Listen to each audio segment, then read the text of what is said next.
ગાય આધારિત ખેતી, સજીવ ખેતીને પ્રોત્સાહન તમારા ફાઉન્ડેશન અને તમારા ઘણા બધા લોકો અત્યારે ઇવન આપણા ધારાસભ્ય સહિત કે કોઈ ઝાડ કે કાપી જા ભલા આજે ધારાસભ્ય આવો તો ખરા અહીંયા જંગલ જાય છે જંગલ.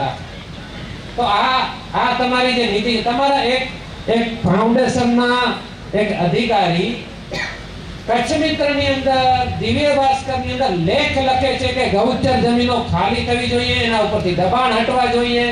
ગાય છે તો આપણે છીએ, ગાય નથી તો કાંઈ નથી.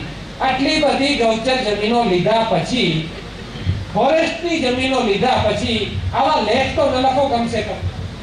આ શોભે છે તમને?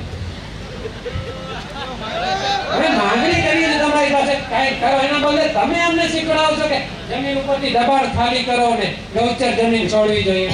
આ શું ચાલી રહ્યું છે?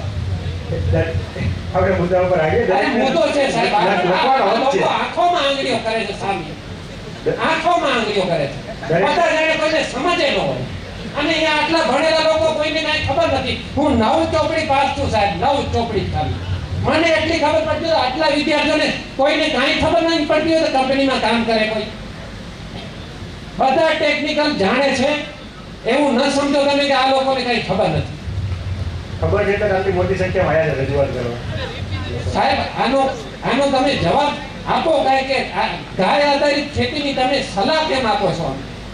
ઠીક છે, આનો એ જવાબ નથી. તો લખવાનો દરેકને વિચાર તો કરો શું કરો શું છો તમે? આપનો મુદ્દો છે ગૌચર જમીનો લઈને વારી પાછું અમને શીખવાડો છો.